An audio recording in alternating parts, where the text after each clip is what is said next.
నమస్తే, welcome to Suman TV Karimnagar. నేను మీ అనిల్. దేశ రాజకీయాల్లో ప్రపంచం సృష్టించిన జనసేన పార్టీ అధ్యక్షులు, ఆంధ్రప్రదేశ్ రాష్ట్ర డిప్యూటీ సీఎం పవన్ కళ్యాణ్ మరి కాసేపట్లో కొండగట్టు రానున్నారు. తన ఇంటి ఇలవేలిపోయినటువంటి తనకు ఇష్ట దైవమైనటువంటి ఆంజనేయ స్వామిని దర్శించుకోవడానికి 11 గంటల ప్రాంతంలో కొండగట్టుకు రానున్నారు. సో దీనికి సంబంధించినటువంటి ఏర్పాట్లను పోలీసులు ఇప్పటికే అన్ని ఇక్కడ భద్రత కల్పించి అన్ని ఏర్పాట్లు చేస్తున్నారు. పవన్ కళ్యాణ్ షెడ్యూల్ చూసుకున్నట్టయితే ఉదయం 7 గంటలకు, అంటే తను జనసేన పార్టీ నుండి వచ్చినటువంటి ఇన్ఫర్మేషన్ ప్రకారం ఉదయం 7 గంటలకు మాదాపూర్లోని తన నివాసం నుండి 7 గంటలకు బై రోడ్డు బయలుదేరడం జరుగుతుంది.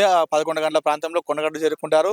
11 నుండి 12:30 వరకు కూడా కొండగట్టులోనే ఉంటారు. 12:30 గంటలకు మళ్ళీ ఇక్కడ నుండి తిరుగు ప్రయాణమై మాదాపూర్లోని తన నివాసానికి వెళ్తున్నట్టుగా ఇప్పటికే జనసేన పార్టీ నుండి ఒక ఇన్ఫర్మేషన్ అయితే మనకు వచ్చింది. అయితే కొండగట్టుకు పవన్ కళ్యాణ్ అనేది రావడం అనేది ఇది కొత్త కాదు.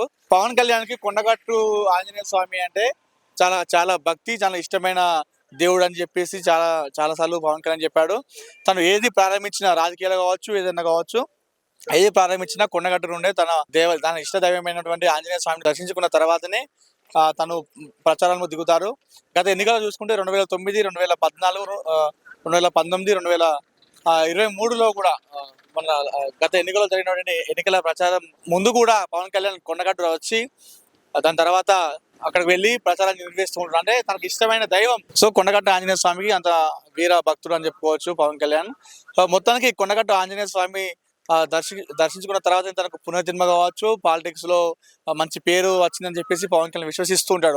అందుకోసమే మరొకసారి 2024 ఎన్నికల్లో డిప్యూటీ సీఎం గెలిచిన తర్వాత తొలిసారి కొండగట్టుకు రావడము మొదటిసారి ఇది.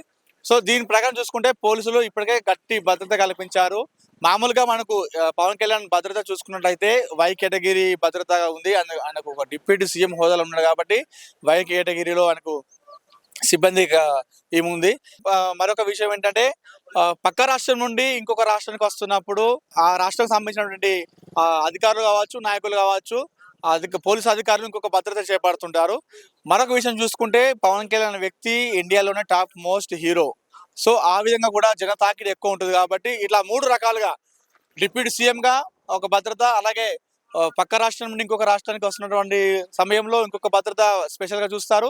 So cine hero Pawan Kalyan కాబట్టి ఇలా జన తాకిడి ఎక్కువ ఉంటుంది కాబట్టి ఇలాంటి 3 రకాల కలిపినటువంటి భద్రతను పోలీసులు అయితే ఏర్పాటు చేశారు. ఉదయం 11 గంటలకు వస్తున్నట్టుగా తెలిపినప్పటికీ ఉదయం 7 గంటల నుండి అభిమానులు ఇక్కడ పడిగాపులుగా వస్తున్నారు. తమ అభిమాన నాయకుడు, తమ అభిమాన హీరోను చూడడానికి ఉదయం నుండి ఇక్కడ అభిమానులు అయితే ఇక్కడ 1000 కన్నులతో ఎదురు చూస్తున్న పరిస్థితి అయితే ఉంది.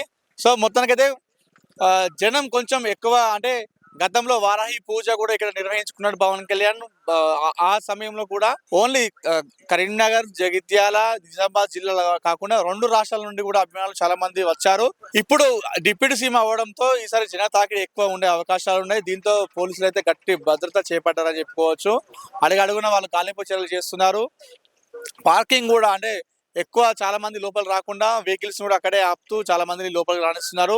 ప్రతి ఒక్కరిని కూడా చెక్ చేస్తూ తీసుకున్నటువంటి సిచ్యువేషన్ కూడా మనకు కనిపిస్తుంది. పవన్ కళ్యాణ్ వస్తుండడంతో కరీంనగర్ నుండి మొదలుకొని కొండగట్టు వరకు కూడా ఫ్లెక్స్లు కూడా మనకు ఎక్కువ కనిపిస్తూ ఉన్నాయి. కొండగట్టు లోపలికి వచ్చే సమయంలో అక్కడ నుండి మొదలుకొని కొండగట్టు గుట్ట పైకి వచ్చే వరకు కొన్ని వందలాది ఫ్లెక్సీలు మనం చూసుకోవచ్చు. పవన్ కళ్యాణ్ కోసం కట్టించిన ఫ్లెక్సీలు కూడా ఉన్నాయి. మొత్తానికి పవన్ కళ్యాణ్ డిప్యూటీ సీఎం, ఆంధ్రప్రదేశ్ రాష్ట్ర డిప్యూటీ సీఎం పవన్ కళ్యాణ్ తొలిసారి తెలంగాణ పర్యటన నేపథ్యంలో పోలీసు అధికారులు గట్టి భద్రత చేపట్టారని చెప్పుకోవచ్చు. కెమెరా పర్సన్ చరణ్తో అనిల్, సుమన్ టీవీ, కొండగట్టు నుండి.